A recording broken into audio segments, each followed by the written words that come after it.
잠언 13장 14절부터 18절까지 제가 읽습니다. 지혜 있는 자의 교훈은 생명의 샘이라. 사람으로 사망의 그물을 벗어나게 하느니라.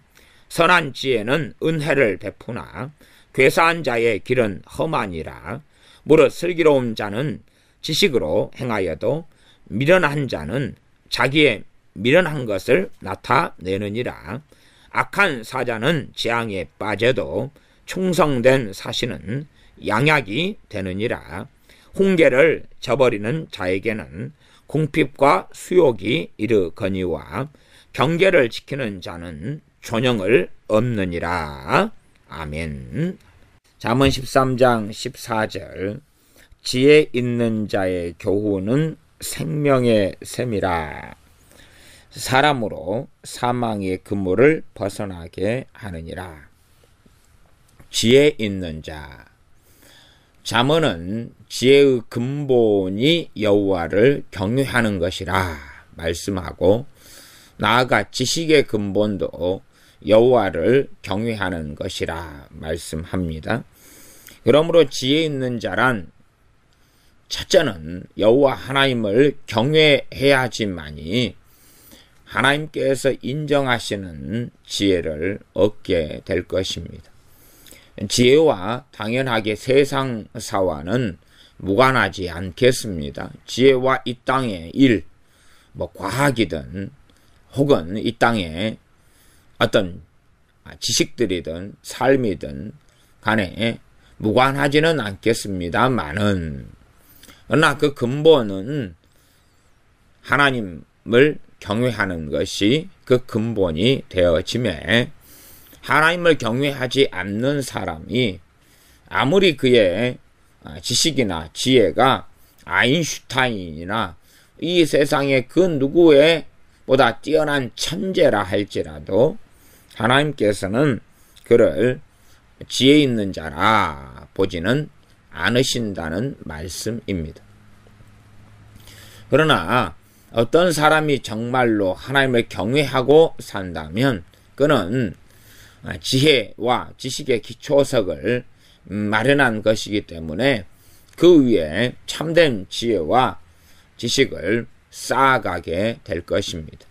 그러므로 저는 어떠한 사람이 바르게 주님을 섬긴다면 시간이 흘러감에 따라서 미련한 자가 아니라 지혜로운 자, 너희는 지혜에 장성한 자가 되라 말씀한 대로 점점점 지혜가 증가해 갈 것이고, 그 사람의 신앙이 정체되거나 혹은 하나님을 정말로 스스로 어떻게 생각하든지 간에 경외하는 삶을 살지 않는다면 하나님 앞에서 생각하고 하나님 앞에서 말하고 하나님과 겸손히 동행하는 그 하나님을 경외하는 길을 걷지 않는다면 그 사람의 지혜의 성장은 없을 것이고, 사람은 굉장히 아무리 믿는 자를 자처한다 할지라도 미련하게 되어지고 말고 그는 미련한 자가 되고 말 것입니다.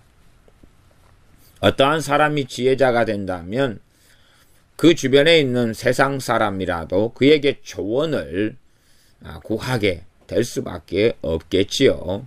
그러나 주님을 경외하지 않는다면 그 사람은 미련한 자로 서로 믿는 사람이라 하는 명함은 가지고 있을지언정 미련한 자로 남기 때문에 빛과 소금이라, 너희는 빛과 소금이라 주님께서 주님의 제자들에게 말씀하셨음에도 불구하고 주님의 제자들인 우리들은 미련한 자로 남기 때문에 빛을 비추지 못하고 소금의 역할을 못하기 때문에 우리 주변에 있는 우리의 가족이나 혹은 우리 주변에 있는 직장의 동료나 후배나 선배나 그렇게 이웃이나 우리에게 지혜를 구하지 않을 것입니다. 오히려 저 사람은 예수를 믿는데 왜 저렇게 미련한가 해서 주님을 믿는 사람들의 미련함 때문에 하나님을 섬기고 믿는다 해도, 예수를 믿는다 해도 저렇게 미련하고 바보 같고 어리석은데 어떻게 하나님이 계신가? 어떻게 주 예수를 믿는다는 게 말이 되는가? 그러면 우리 믿는 사람들이 세상 사람들에게 주님의 살아계심을 증언하는 것의 첫 번째는 뭐니 해도 지혜입니다. 지혜입니다. 하나님을 경외하는 사람이 지혜의 기초석을 쌓고 지혜의 근본이 되어서 이제는 지혜를 쌓아가게 되고 세상 사람들보다 이 지혜가 승하게 되어져야 한다는 사실입니다. 다니엘 같은 경우는 얼마나 지혜로웠습니까? 그런데 그 근원은 하나님께로부터 발원했고 하나님을 경외함으로 인하여 하나님으로부터 지혜를 얻게 되었습니다. 그러면 많은 믿는 사람들은 실상은 그 사람들이 많이 기도한다, 주님을 사랑한다, 하나님을 사랑한다, 뭐 어떻게 말한다 할지라도 그 열매인 지혜자가 되느냐 그렇지 않느냐를 따라서 그의 신앙이 진실한가, 그의 신앙과 믿음을 하나님께서 인정하실 수 있는가 하는 것을 살펴볼 수밖에 없겠습니다. 주님께서 내게 날마다 음성을 들려주신다, 나는 주님의 음성을 듣고 산다, 그런 사람이 세상 사람보다 미련하고 미련해서 세상 사람들이 정말로 미련하다, 말이 통하지 않는구만, 벽창호구만, 진리의 문제에 있어서는 절대 타협될 수 없습니다. 그러나 이 땅의 삶을 살아나가는 데 있어서 우리 주 예수님의 사람들은 세상 사람들보다 지혜로워야 하는 것이 당연합니다. 우리의 학식 때문이 아니라 우리의 지식이나 학벌이나 우리의 가방끈 때문에 많은 책을 읽었기 때문에 그런 게 아니라 지혜로우신 주님께서 성령님을 통하여 우리에게 내주하시기 때문에 그렇습니다. 또한 믿는 사람들에게, 자신을 경외하는 사람들에게 지혜 주시기를 기뻐하시는 하나님 아버지 때문에 그러합니다. 그러면 어떤 사람이 하나님의 음성을 듣고 산다고 주장하는데 그가 지혜자가 되어져 가지 않는다면 저는 그 음성이 미혹의 음성, 더러운 귀신이 성령님처럼 가장하는 그러한, 주님의 음성처럼 가장하는 그러한 잘못된 음성이기 쉽다, 그렇게 말씀드립니다. 지혜 있는 자의 교훈은 14절 생명의 샘이라. 그러니 지혜 있는 자는 세상에 똑똑하며 명철한 과학자나 아니면 판검사같이 공부를 많이 한 사람들을 이야기하지 않습니다. 하나님을 경외하는 사람이 지혜로운 사람의 출발이 되어지지요. 이런 사람들에게서 나오는 교훈은 생명의 샘이다. 여호와를 경외하는 사람은 모든 것을 하나님과의 관계에서 봅니다. 진리 안에서, 하나님의 말씀 안에서 보기 때문에 생명의 샘, 생명은 구원 얻는 것과 관련되어지지요. 하나님 앞에 죄를 회개하며 그가 하나님의 사람으로 되어져 가는 그 모든 것과 관련되어집니다.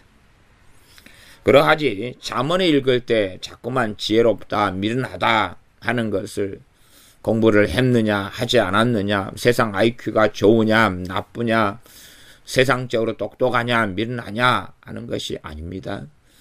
세상적으로 세상을 해치고 살아나가는, 또 세상에 성공하는 지혜와 성경에서 말씀하는 지혜와는 완전히 다른 것은 아닙니다. 완전히 다른 것은 아니에요. 그러나 또한 명백한 구분점은 존재한다.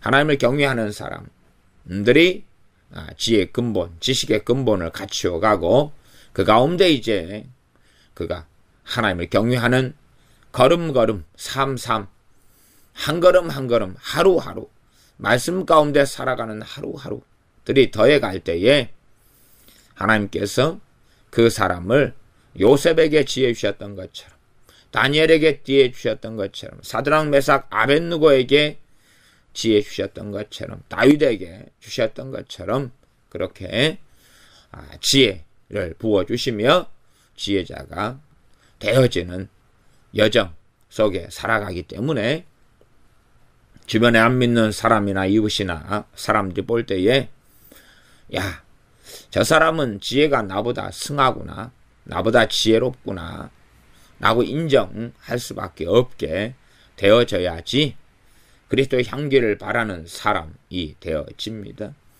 물론 세상적인 방식에서 모략을 꾀하고 악을 꾀하고 뇌물을 주면서 그런 악한 지혜와 계교를 이야기하는 것은 아닙니다. 지혜 있는 자의 교훈은 당연하게 생명의 샘이 될 수밖에 없습니다. 그런 이 시대에는 지혜 있는 자들이 거의 없어지고 사라져 버려가는 것이 문제가 되어지겠습니다. 교회 안에든 어디에서든. 물론 우리는 성경을 볼 때에 어릴 때 보았던 선인, 악인, 주인공은 선하고 악당들, 이 선악, 권선징악의 개념에 따라서 무조건 이 백설공주에 나오는 독사과를 먹이는 계모 왕비는 적군이고 나는 그에 속한 사람이 아니고 나는 백설공주 편이다. 뭐 이렇게 하는 경향처럼 지혜 있는 자는 나고 미련한 자는 남이고 이런 개념을 사용하면서 성경을 읽기를 좋아하는 것이 우리들의 완고함, 완악함, 거만함, 교만함이 되어지는 것은 일반적이겠습니다. 지혜 있는 자의 교훈은 생명의 샘이라. 사람으로 사망의 그물을 벗어나게 하느니라. 하나님께서 당연히 사망의 그물을 벗어나게 하시는 분이시지요. 그런데 이 잠언의 말씀은 하나님께서 어떻게 인간사 속에서 행하시는 역사가 신비롭게 사람들 통하여 나타나는가도 함께 말씀합니다. 그러니 성경은 사망의 그물에 잡힌 사람, 사망의 그물에 잡힌 사람이 하나님 제가 사망의 그물에 잡혔습니다. 살려주시옵소서. 그렇게 기도하는 내용이 잠언에는 거의 없습니다. 이 사망의 그물에 잡힌 사람이 사실은 온전하게 하나님을 의지하고 기도하기도 어려울 거고 기도해서 실제로 응답받기도 얼마나 어렵겠습니까?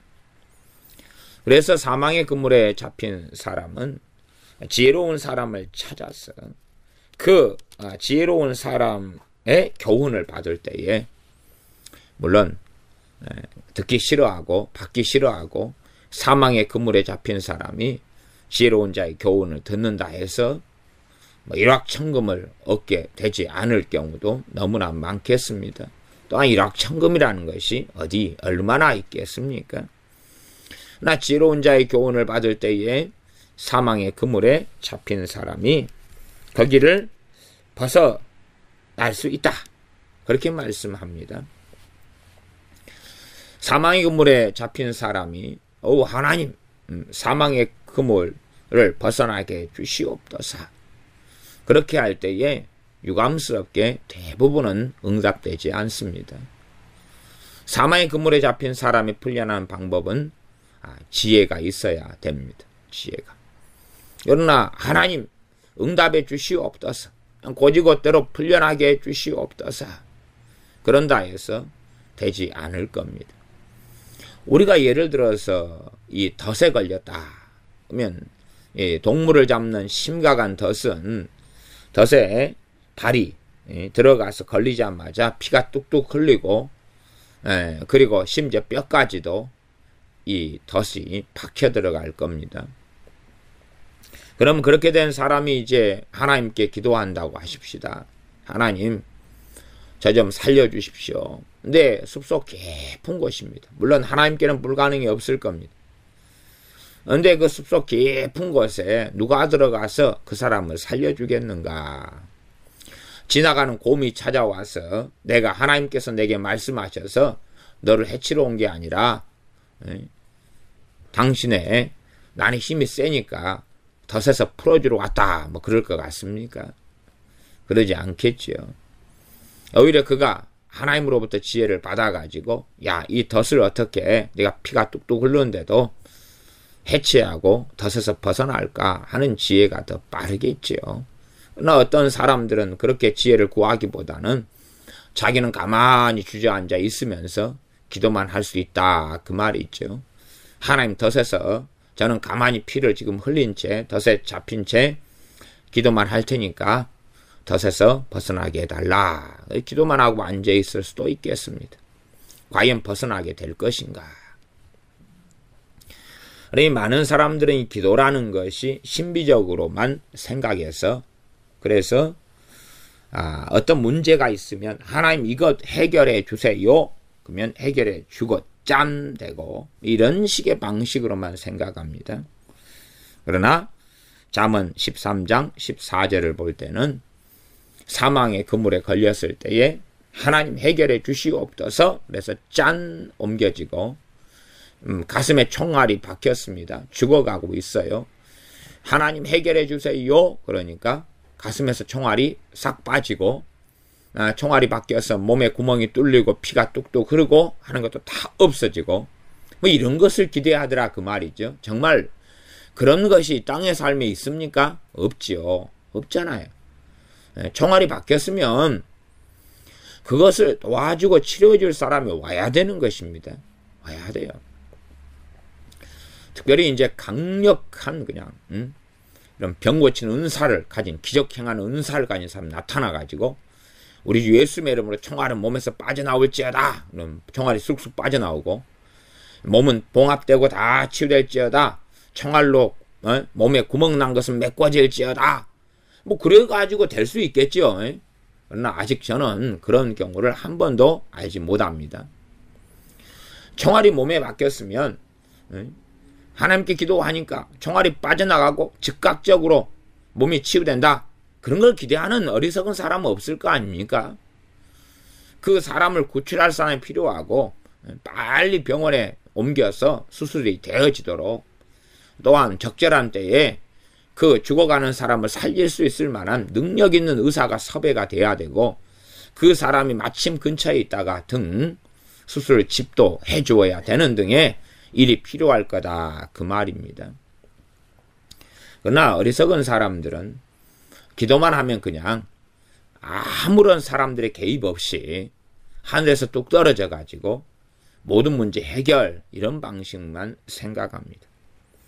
그러니 심지어 그것만 하늘만 쳐다보고 있는 사람은 하나님께서 지혜자를 보내셔서 마음에 듣기 싫은 책망을 하고 교훈을 줄 때에 교훈이죠. 교훈 줄 때에 그것을 들을 때에 듣고 순종할 때에 사망의 그물에서 벗어난다는 걸 알지 못한 채 헛소리하지 말고 저리 가시오. 나 지금 하나님께 기도하는 중이요.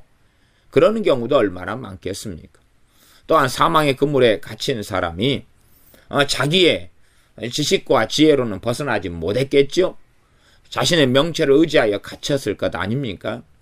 그러나 교만하여서 자신의 지혜와 명체를 의지하는 사람은 지혜로운 자가 나타나서 교훈을 줄 때에 당신의 방식은 내 마음에 들지 않는다. 싫다.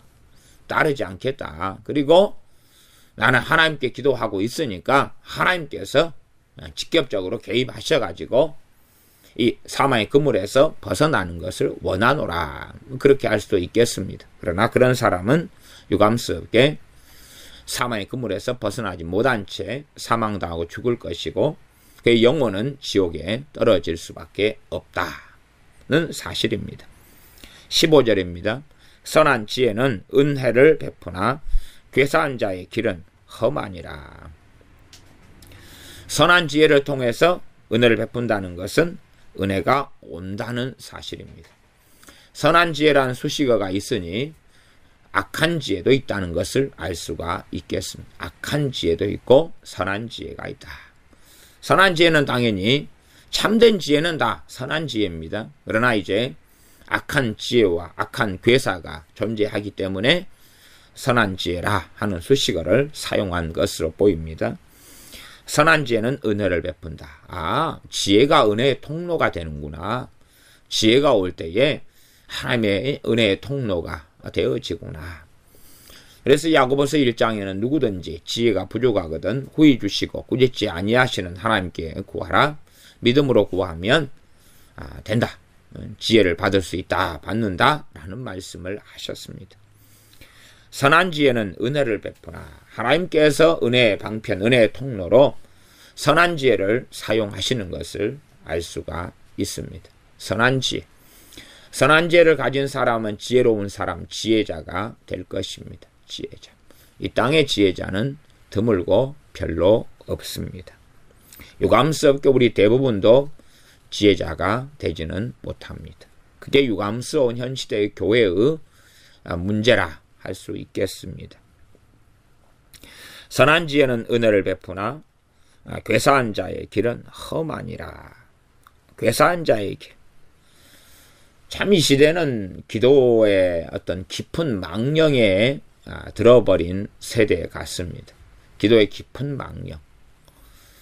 그래서 기도의 극단성에 들어버린 세대 같습니다.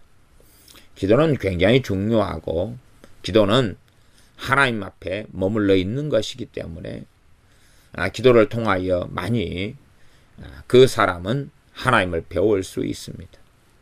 신앙생활의 핵심이 되는 게 당연히 기도와 말씀, 예배, 찬양 등이지 않습니까? 기도는 그 어떤 것과도 바꿀 수가 없는 위치에 있습니다. 그러나 어떤 사람이 기도하는가는 그럼에도 너무나 중요합니다. 요즘의 사람들은 자기가 어떤 사람이 되어 있는가 하는 것보다 얼마나 기도를 열심히 많이 하는가, 중보기도를 누가 열심히 많이 하는가, 또 자기가 얼마나 열심히 자기의 문제, 일을 가지고 얼마나 많이 했는가 하는 것을 중요한 가치로 여깁니다. 그러나 아무리 어떤 사람이 기도를 많이 해도 그 사람이 괴사한 자라면 어떻게 하겠습니까? 하나님 보실 때에 괴사한 자라면 그 사람의 기도는 들으시지 않는다는 사실입니다. 이 사람들이 기도만 많이 하는 사람이면 최고급 신자, 최고급 그리스도인 그렇게 생각을 하지요. 그러니 우리가 만능의 기도를 떠나서 이 잠언의 본문을 잘 살펴보시는 게 중요합니다. 이 잠언의 본문은 하나님의 말씀이에요. 예를 들어 20절로 건너뛰어서 지혜로운 자와 동행하면 지혜를 얻고 미련한 자와 사귀면 해를 받느니라. 어떤 사람이 미련한 자와 사귀어요. 그러면서 그가 기도 생활을 많이 한다고 합시다. 해를 받겠습니까? 안 받겠습니까? 해를 받는다 그 말이. 해를 받는다 그 말이. 그러니까 사람들은요, 자기가 어떻게 삶을 사는가 하고 상관없이 기도만 많이 하면 응답이 된다고 생각해요. 그리고 이런 하나님 말씀을 전부 다 1.1획도 변함이 없는 하나님 말씀 버려버리는 거예요. 그러니 그 사람의 기도는 진실한 기도라고 보지 않아요. 진실한 기도는 말씀 안에 하는 기도입니다. 말씀을 벗어난 기도가 아니에요. 말씀 따로 기도 따로 생각하는 게 아니라 그 말이에요. 진정 하나님을 경외하며 하나님을 배우는 사람, 이게 참으로 기도하는 사람인데 그 사람은 하나님 말씀을 존중하고 하나님 말씀 앞에 떱니다.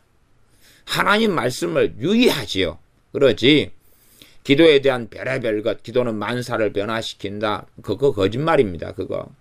기도는 만사를 변화시키지 않습니다. 하나님께서만이 만사를 변화시킵니다. 기도는 만사를 변화시킨다 그러면 내가 하나님을 조종할 수 있다 그 말이죠. 왜? 하나님은 만사를, 하나님께서만이 전능하신 하나님께서만이 만사를 변화시키시는데 내가 기도하면 하나님께서 알았다. 하나님 뭐 지구가 달 주위를 돌게 해주세요. 알았다. 그렇게 해줄게. 너는 그 능력이 없어도 나는 그 능력이 있는데 너가 기도하니까 내가 해줄게. 말이 안 되는 이야기죠. 이 땅의 역사 가운데 여호수아가 태양아 멈추어라. 내가 멈춘 경우가 단 한 번입니다. 단 한 번. 그 외에는 그런 사건이 없습니다. 그러나 이 거짓된 사람들은 자기도 태양을 멈추겠다. 뭐 이런 사람들도 이 지구상에는 종종 있어 옵니다. 얼마나 미치광이들입니까? 기도가 만사를 변화시키지 않고 하나님께서만이 만사를 변화시킵니다. 욥같이 정말로 하나님을 경외했던 사람이라도 바꿀 수 없었던 일은 너무나 많지 않습니까? 하나님을 참으로 경외했고 바르게 예배했던 욥이라 할지라도 만사를 변화시키지 못하니까 얼마나 극심한 고난을 겪었습니까? 또한 사도들이라 할지라도 주님을 배신하는 자리에 서게 되었고 수제자 베드로 사도도 주님을 3번이나 부인하며 배신하였습니다. 그러니 얼마나 큰 마음의 번뇌와 고통을 겪었습니까? 만사를 변화시키는 게 아닙니다. 하나님께서만이 그렇게 하십니다. 그러니 기도의 극단적인 망상에 젖어서 미련한 자와 함께 사귀면서 기도만 많이 하면 해를 받지 않을 것이다 생각하면 망상이고, 또 24절로 건너가면 자녀 교육, 자녀 양육이 나오는데 초다를 참아 못하는 자는 그 자식을 미워함이라. 초다를 참아 못한다. 회초리를 아낀다 그 말이죠. 매를 때리는 것을 아낀다. 회초리를 아낀다. 그냥 참아 못한다. 때려야 될 때 때리지 못한다. 그러면 이제 이 사람은 자녀를 위해 기도하지 않겠습니까? 바르게 양육되라고. 그러나 그 기도가 응답이 될 것 같습니까? 기도로서 자녀를 양육할 수 있다면 자녀 양육에 대한 말씀, 특별히 초달하라, 회초리를 들어서 때려라 하는 말씀이 필요가 없지요. 이게 사람들은 기도만 하면 된다는 망상 속에는 하나님의 말씀은 다 기도만 하면 하나님 말씀은 무용지물이 되게 만들 수 있다는 망상이 그 안에 들어가 있다면 그 사람의 기도 생활은, 그 사람의 기도란 하나님을 결과론적으로 조롱하는 것입니다. 하나님을 우롱하는 것입니다. 기도는 말씀을 벗어나 할 수가 없습니다. 그러니 이 자녀를 초다를 할 마음을 말씀에 순종하여 가지고 있으면서, 그러나 아버지 하나님, 자녀를 초다를 해야 되는데 제가 마음이 약해서 참아 잘 초다를 못합니다. 도와주시옵소서. 그런다든지 아니면 초달할 때를 제가 잘 알지 못합니다. 그러니 초달할 지혜와 지각을 주시옵소서. 그렇게 해서 청지기의 사명을 잘 감당하여 내 자녀들을 하나님의 사람으로 양육할 수 있도록 도와주시옵소서. 그런 기도는 그나마 하나님 앞에서 바른 기도다 하고 인정받을 수 있겠습니다. 그런데 자녀를 제대로 돌보지 않으면서 나는 교회 봉사하고 전도하러 나갈 테니까, 교회에 가서 철야기도 할 테니까 하나님께서 내 자녀들을 키워주시옵소서. 그런다면 얼마나 바보 같고 오히려 그 사람의 기도가 아니라 그 사람이 하나님의 말씀에 대한 불순종으로 인하여 하나님의 책망과 징계를 피할 수 없을 것이다 라는 사실입니다. 자식을 사랑하는 자는 근실이 징계하느니라. 근실이를 우리말 성경에서는 이렇게 번역하는데 제때에 이렇게 번역합니다. 자녀를 사랑하는 자는 제때에 징계하느니라. 자녀가 잘못했을 때 징계가 들어가야 되는데 이 어리석은 사람은 지금 손님들이 있으니까 다 간 다음에 하자. 아니면 오늘부터 잘못을 시작했는데 참는 거죠. 참아. 자기 성질을 누르는 거죠. 그 성질의 문제가 아닌데. 그래서 참다가 점점 너무 번창하게 될 때에 이제 가만두지 않겠다. 그전에는 가만두지 않겠다 경고만 하다가 말하자면 때를 놓쳐버리는 거죠. 제때에 행하지 않습니다. 그리고 좋은 열매가 나기를 바라는데 제때가 되지 않을 때는 이 더러운 원수 마귀 역사 깊이 있게 들어와서 그 다음에 초달을 할 때는 이제 오히려 이간질만 일어나고 자녀에게 분노만 나타나고 자녀는 더 강팍해져서 때려도 때려봐라. 엄마야 때려봐라 아빠야. 그리고 버티고 싸우게 됩니다. 그러나 제때에 초달이 되어졌을 때 자녀의 마음은 부드러워지고 녹아지죠. 그리고 심한 초달 자체가 필요 없어질 때가 대부분입니다. 제때 행하지 않을 때는 잡초도 제때 뽑으면 쉽고 간단한데 제때에 뽑지 않으면 옆에 있는 농작물을 해치게 되고 깊이 있게 뿌리 내려서 뽑는다는 것이 쉽지 않게 되어집니다. 그런데 이 모든 것을 자녀를 양육한다 그럴 때에 기도로서 초달을 대신하고 또한 적당한 제때에 자녀를 초달하고 징계하는 것을 기도로 대신한다. 그러면 그건 기도로 대신하도록 하나님이 뜻하시지 않았다는 사실입니다. 우리 초달할 건 초달해야 되는 거고 제때에 이 근실하게 징계할 것은 그렇게 해야 되는 거예요. 또 근실이 징계한다는 것을 세번역 성경 같은 데는 훈계를 게을리하지 않는다는 것이 훈계를 게을리지 하지 않는다 이렇게 번역합니다. 훈계를 게을리하지 않아야 하는데 기도로 다 대신하겠다. 그런 사람들은 바로 하나님을 조롱하는 사람들이다 그 말이.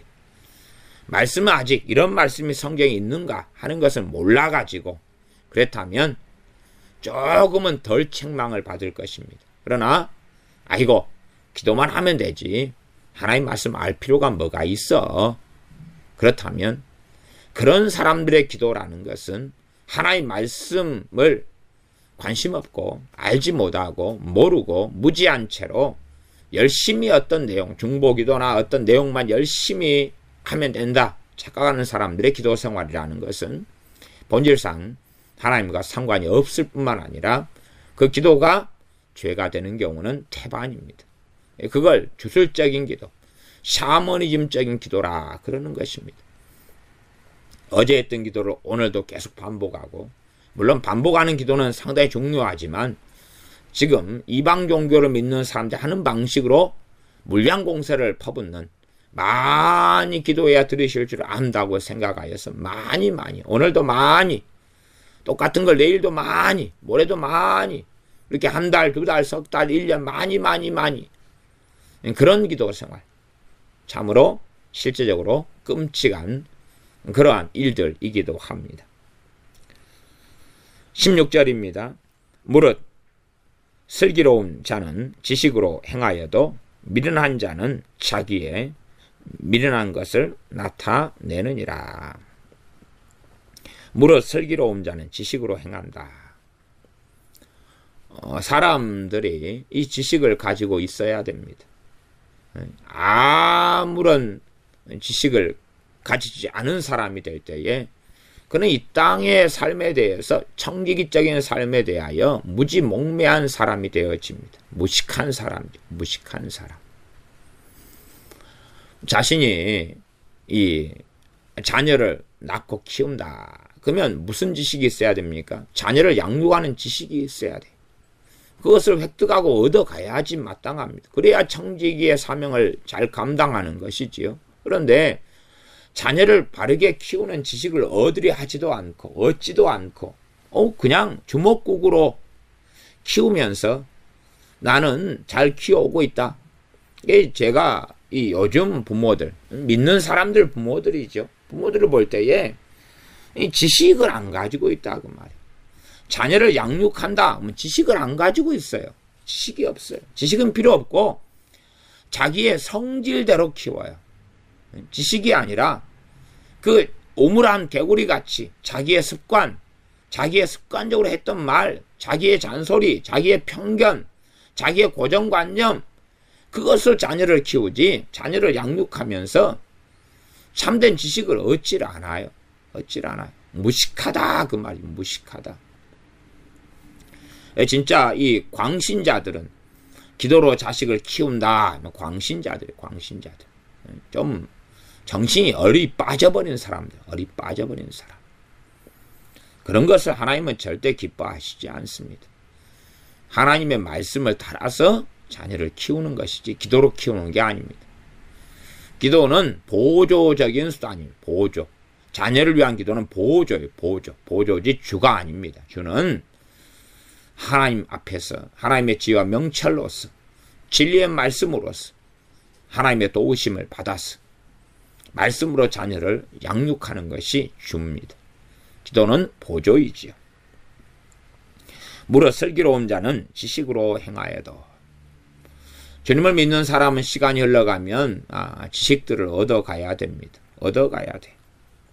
당연히 근원적인 지식은 진리의 지식입니다. 하나님 말씀을 아는 지식이 되어질 겁니다. 그러나 이제 이 지식과 지혜는 뗄래야 뗄 수 없는 관계에 있지요. 그리고 일반적으로 지식이 많아져 갈 때 지혜가 생겨나는 경우는 일반적인 일입니다. 지식이 많아져 갈 때 지혜가 생겨나갑니다. 그러니 지혜와 지식의 관계 가운데 이 설명은 전체를 대신하지는 않습니다. 그러나 지식과 지혜의 관계에 있어서 일반적인 원리다. 그렇게는 제가 말씀드릴 수 있겠습니다. 그러니 어떠한 분야에 있어서 그 지식이 없어도 근원적인 지혜를 가지고 조언하고 말하고 살필 수는 있습니다. 그런 방식이 있고, 또 다른 것으로는 그 분야의 지식을 얻어갈 때에 또한 그와 다른 영역에서 지혜들을 얻어갈 수 있다. 그렇게 말씀드리겠습니다. 어떤 사람들이 그 영역 분야에서 하나님의 청지기로 살아간다면 시간이 흘러가면서 지식들을 얻어가는 것은 당연한 순종과 헌신의 걸음이 될 것입니다. 또한 여호와 하나님을 경외하는 것이 지식의 근본이다 그랬습니다. 어떠한 지식이 가치가 있고 쓸모 있는지 쓸모가 없는지, 많은 지식들 가운데 쓸모없는 쓰레기 같은 것들도 참 많습니다. 그러나 어리석은 사람, 다시 말하면 하나님을 경외하지 않는 사람은 이 세상에 많은 지식이 있는데 쓸모없는 것들도 많이 먹고 취하면서 똥과 된장을 섞어버리는 것처럼 참으로 얻어야 될 지식과 버려야 될 지식을 다 섞어버린 채 이상한 사람이 되는 경우도 많습니다.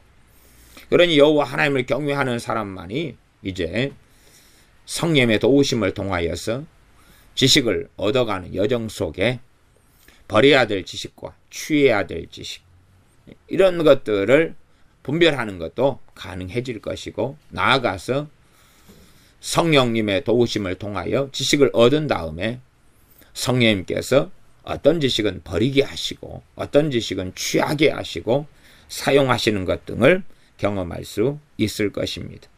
무릇 슬기로운 자는 지식으로 행하여도 민난 자는 자기의 민난 것을 나타내느니라. 민난 사람은 당연하게 고집이 있고 독선이 있고 아집이 있고, 민난 사람은 자신의 민난 방식으로 살면서 성공하기를 원하고 모든 것이 잘 되기를 원합니다. 이게 민난 사람, 지금 이 성경의 대상은요, 세상 사람이 아닙니다. 자꾸만 제가 잠언의 말씀을 하지만 잠언의 말씀의 대상은 이스라엘, 하나님의 백성이에요. 그러니 지금 우리가 이 시대에 잠언을 읽는다 그래도 동일한 것입니다.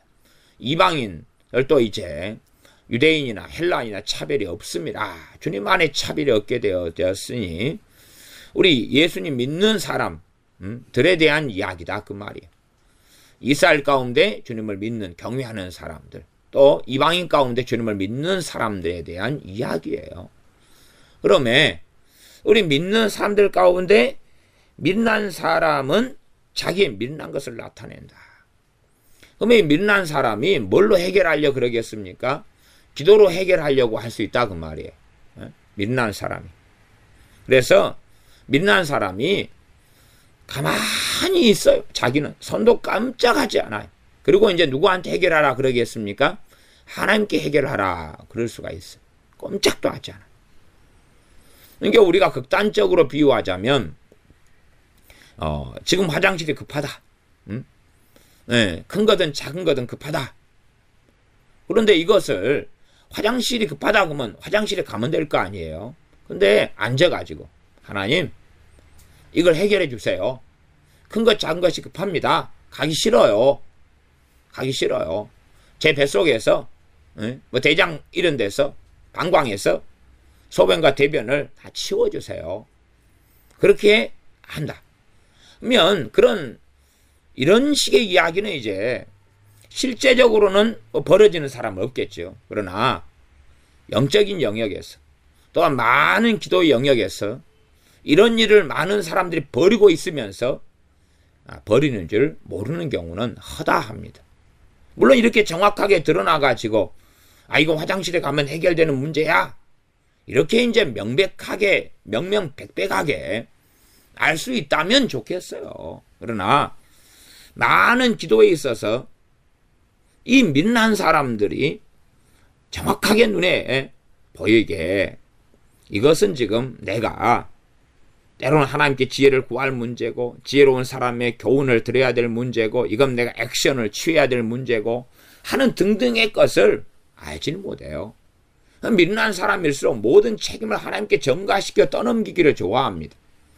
주변 사람들에게 책임을 떠넘기기도 좋아하고 자기 가족이나 이웃이나 친구나 부모나 형제나 하나님을 믿는 민난 사람은 하나님께 책임을 떠넘기기를 좋아해요. 내 환경이 좋지 않아서 내가 태어날 때 이렇게밖에 하나님이 안 태어나게 했기 때문에 이렇다. 나는 금 수저로 태어나지 못했고 무슨 수저 흙수저로 태어났기 때문에 나는 그렇다. 민난 자들은 이렇게 하기를 좋아해요. 그래서 이런 사람들은 자기의 민난 것을 나타내죠. 민난 자가 민난 것을 나타내는 방식, 민난 자, 제가 민난 자든 슬기로운 자든 그리스도인이라 그랬습니다. 대상이 하나님의 백성이 대상이라 그랬어요. 물론 세상 사람들에게도 다 해당되는 이야기입니다만은 세상 사람들 가운데 하나님 인정하는 슬기로운 자나 지혜로운 자는 없습니다. 그러면 이 민난 자, 믿는 사람들 가운데 민난 사람은 자기의 민난 것을 기도를 통해 나타내고 자기의 민난 것을 자기의 삶을 통해 나타낸다.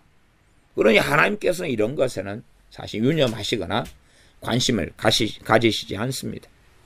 그리고 이런 사람들은 자주 스스로가 함정을 파고 그 함정에 빠져들어갑니다. 하나님을 내가 믿으니까 하나님, 내가 살아가는데 안 좋은 것을 다 해결하고 좋은 것만 있게 하십시오. 바른 것만 있게 하십시오. 이런 식의 방식은 어리석지요.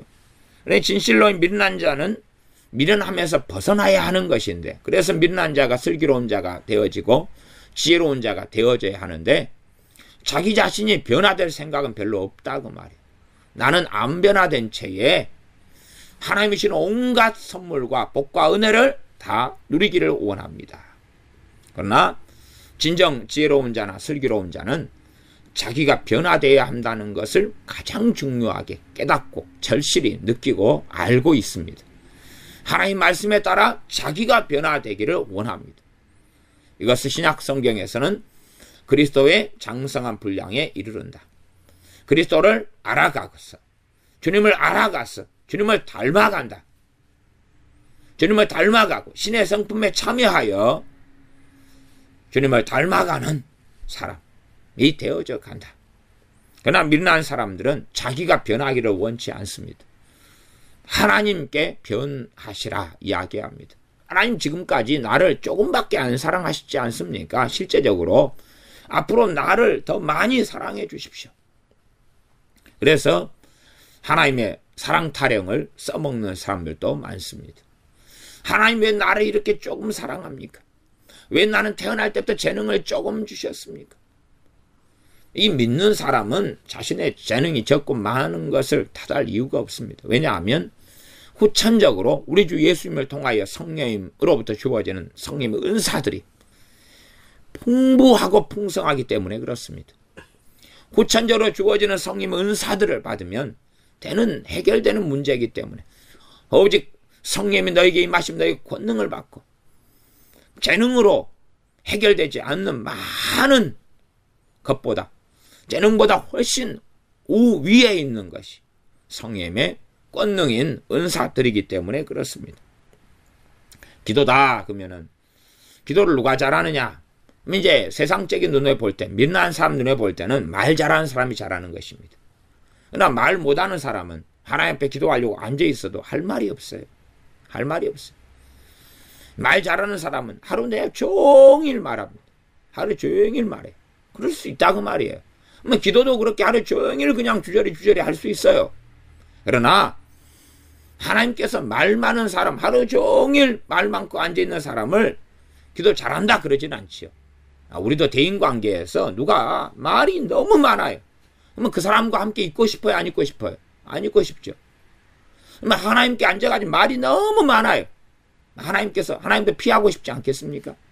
아이고, 야, 니 혼자 그렇게 있어라. 난 저기 볼일 보고 오마.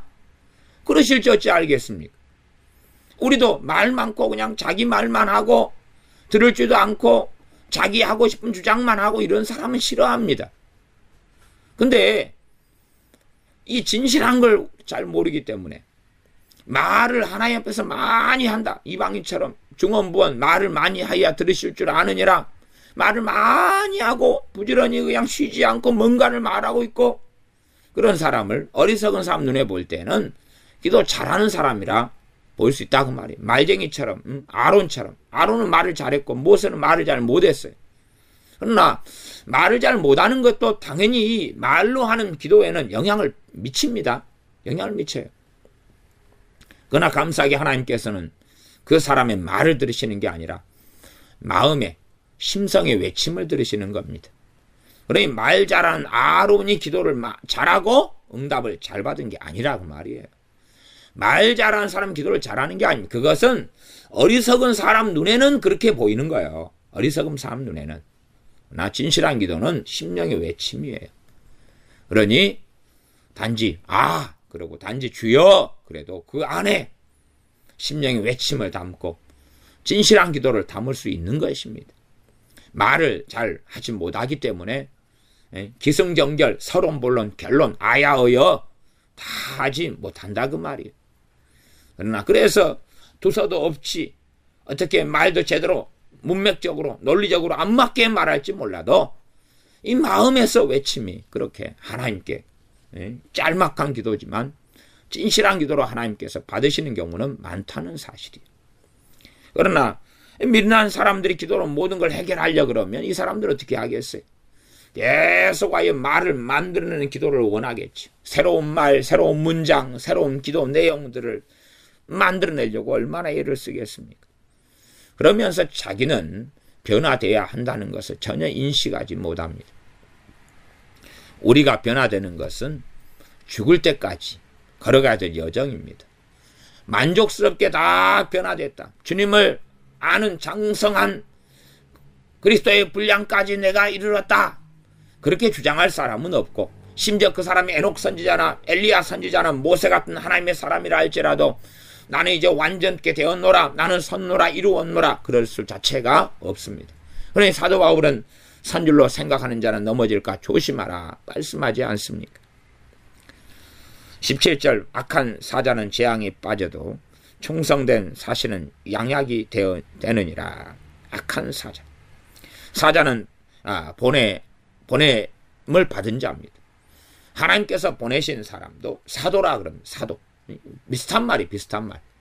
사자나 사신이나 우리 세상적으로 한다면 대한민국에서 어느 나라의 대사를 파견하죠. 대사라고 말이에요. 대사. 대사나 사신, 또 사자 같은 말이. 또 사도도 특별한 직분상 사도가 있었지만, 그러나 그것하고는 이렇게 내용상은 같은 의미를 포함하고 있다 그 말이에요. 지금도 사도의 직분이 있느냐 없느냐 이런 것 때문에 이제 신사도 운동이 생기기도 하고 어쩌고저쩌고 합니다. 저는 그런 논란 속에 크게 들고 싶은 생각은 없습니다. 그러나 성경적으로 에베소서에 있는 사도의 직분은 지금도 있다. 그렇게 성경적으로 말씀드릴 수밖에 없습니다. 그러나 누가 사도다 할 때에 저는 대부분 그것은 인정하기 어렵다. 죽은 다음에 보자. 저는 예를 들어 이 루터나 이 칼빈이나 아니면 존 웨슬리나 이런 주의 종들을 돌아가신 다음이니까 지금 제 입장에서 그들을 사도로 저는 인정합니다. 그러나 그들의 직분은 사도라는 직분을 가지고 있지 않았어요. 그들은 사도나 선지자는 끝났다 이렇게 주로 믿었던 사람들이에요. 그러나 대신 오중 사역 가운데 사도, 선지자, 복음 전하는 자, 목사, 교사 가운데 복음 전하는 자와 목사, 교사는 있었다고 믿었죠. 세 가지는.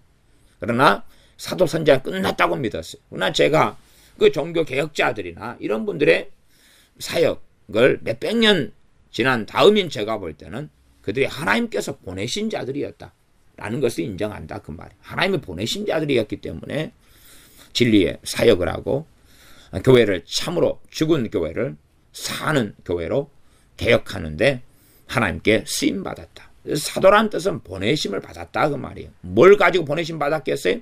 특별한 목적, 특별한 사명을 가지고 보내심을 받았어요.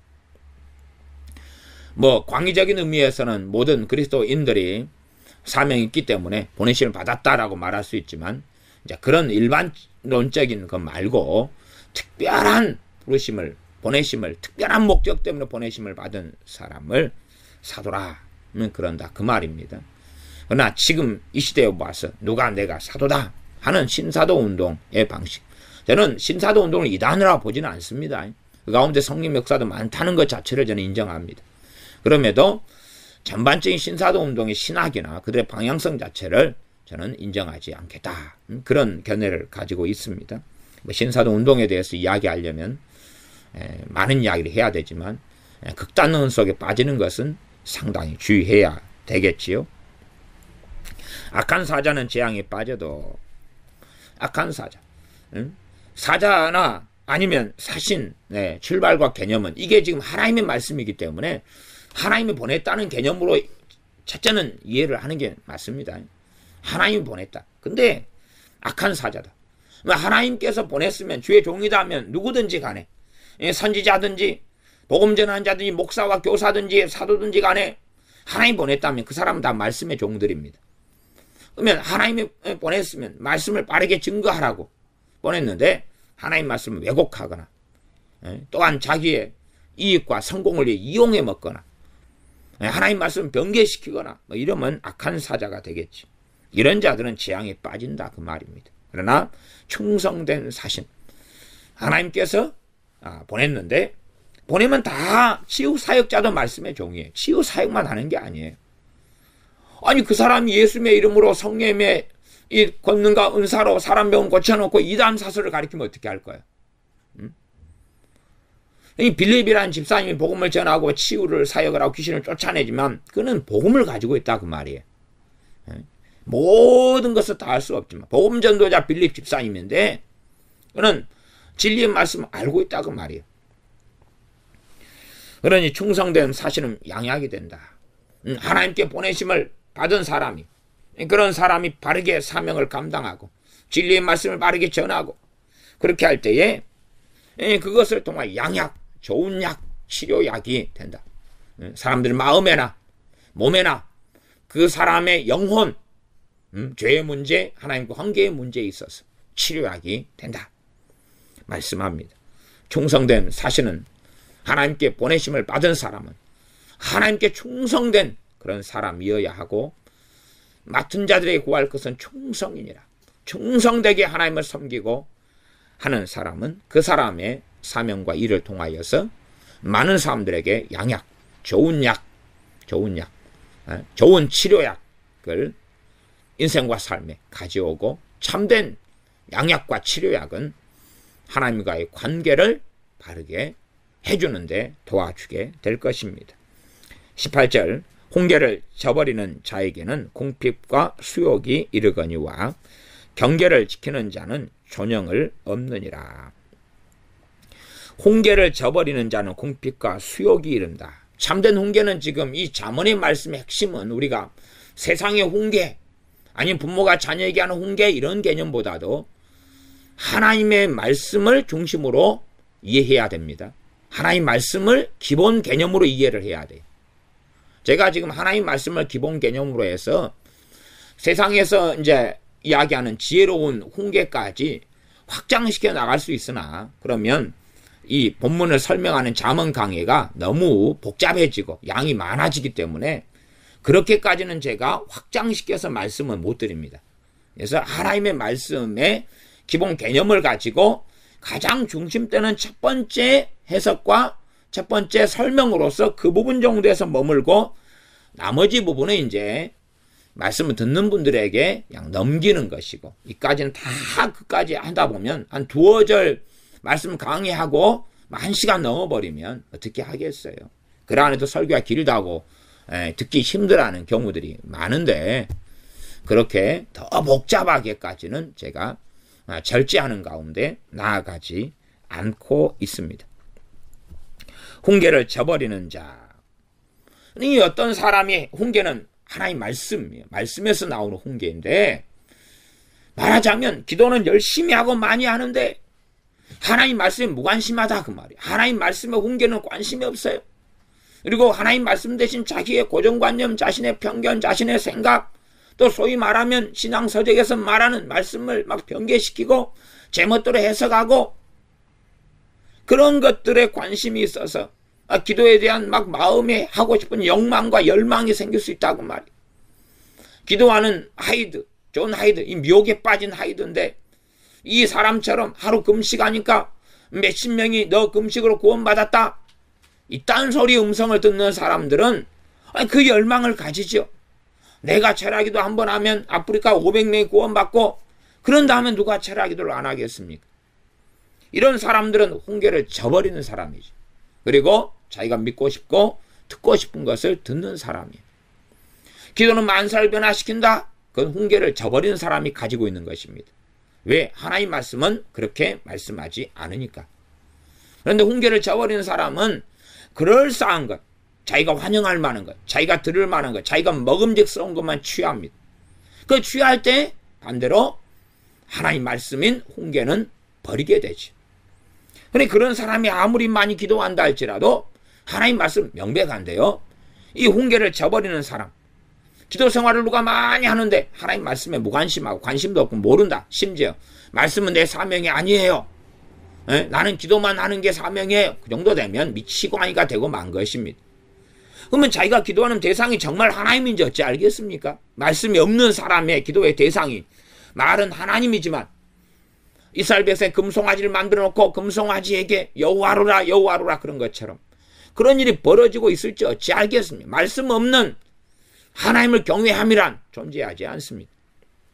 그래서 훈계를 저버리는 자에게는 궁핍과 수욕이 이른다. 궁핍과 수욕. 이 궁핍과 수욕도 이 잠언에서 말씀하는 궁핍과 수욕 이런 것도 우리가 영적인 이해를 하는 게 맞습니다. 하나님 관계 속에서 이해하는 게 옳고 맞습니다. 궁핍이다 그러니까 무조건 가난이다. 이렇게 생각하면 곤란할 겁니다. 말하자면 이 하나님을 등짓고 저버렸던 이스라엘 왕들이 가난하게 살지는 않았잖아요. 전쟁에 지기도 하고 막 그랬지만 어떤 왕은 하는 일마다 잘 되고 성공하는 경우도 있었다 그 말이에요. 이 궁핍이라는 것이 하나님과의 관계상에서 궁핍을 이해해야 됩니다.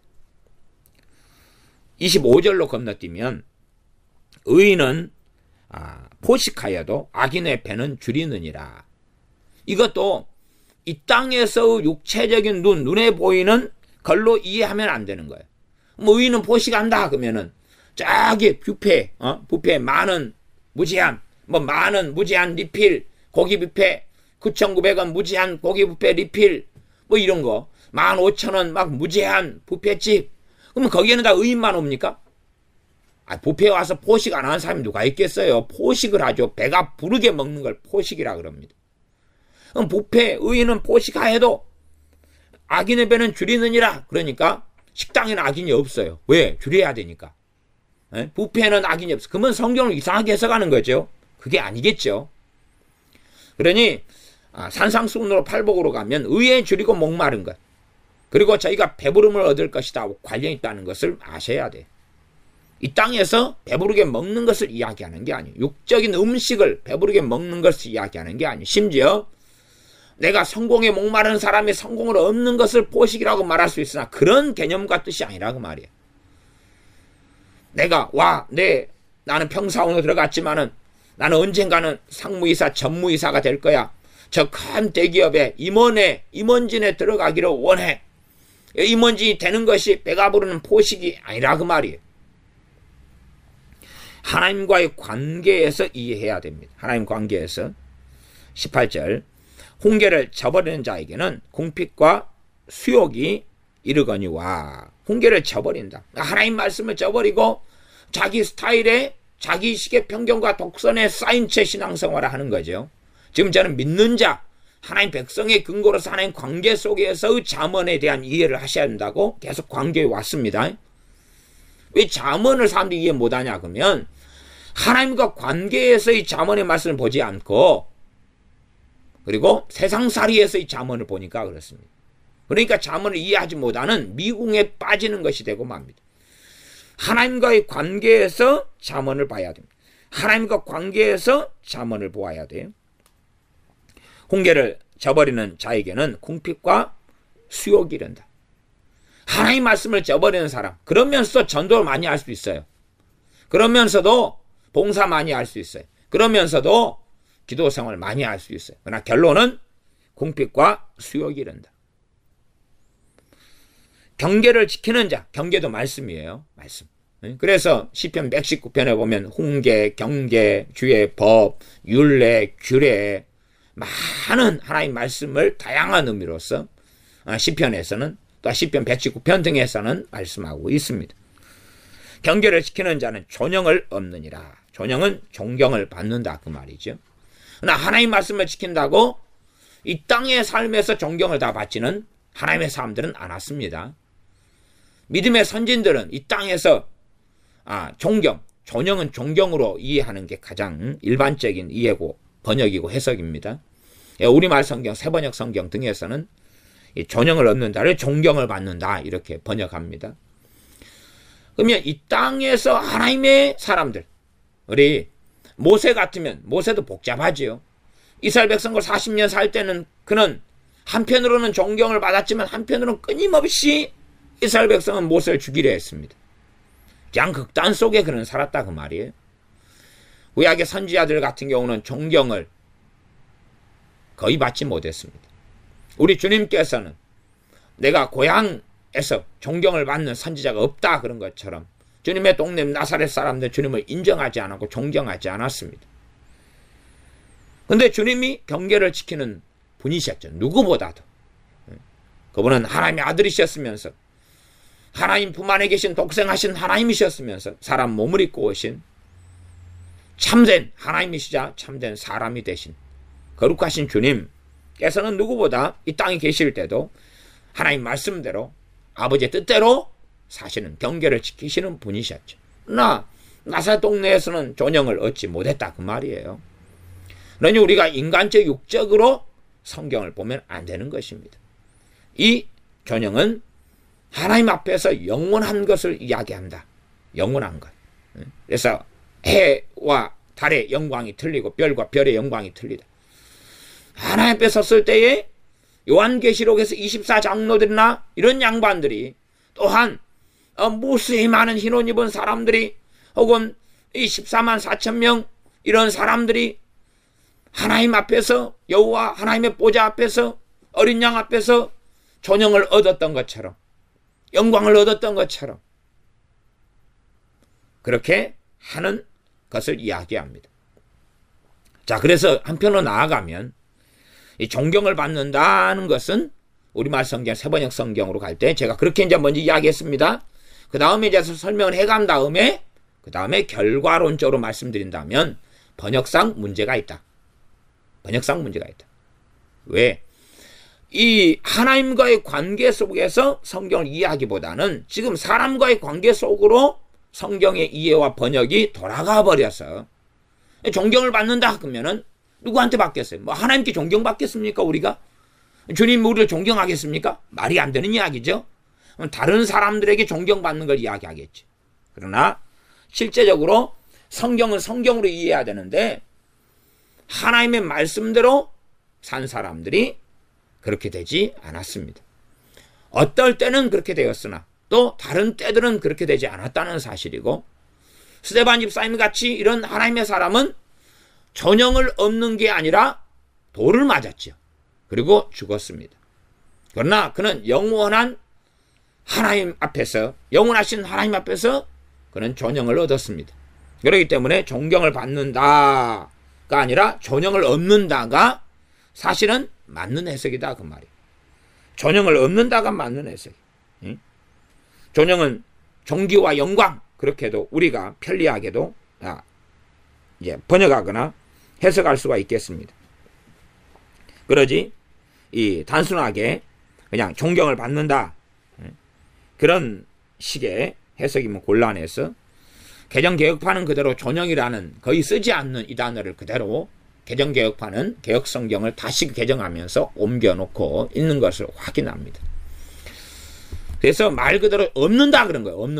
없는다. 누가 주시는 개념일 수 있겠습니까? 하나님께서요. 하나님께서. 그래서 우리는 하나님 앞에서 관계상으로 성경을 자꾸만 보아야 하지, 사람과의 관계상으로 이 자문을 본다면 어떨 때는 이해가 될 것 같으나 많은 부분에서는 막히게 되어질 것입니다. 기도하겠습니다. 아버지 하나님, 우리가 참으로 미련한 자들이 아니라 지혜로운 자들이 되어지도록, 지혜자가 되어져 가도록, 또한 우리가 미련한 자로서 미련한 것을 나타내고 드러낸 사람이 아니라 슬기로운 자로서 하나님 말씀에 기반하여 지식을 가진 사람, 그래서 지식으로 행하는 사람, 이런 사람들이 되게 하여 주시옵소서. 슬기로운 자가 지혜로운 자가 되어지고, 지혜로운 자로서 선한 지혜를 베푸는 사람이 되어지고, 사망의 그물에 얽매인 사람에게 교훈을 통하여 세워주는 사람이 되어지고, 반대로 사망의 그물에 얽혀서 어리석게 주저앉아 있는 사람이나, 또한 미련하게 살아가는 사람, 악한 보내심을 받은 사자가 되어져 기도만 하면 된다는 망상이나, 혹은 하나님의 진리의 교훈을 버려버린 채 재앙에 빠지는 어리석은 자들이 되지 않게 하여 주시옵소서. 우리 주 예수 그리스도의 이름으로 기도하옵나이다. 아멘.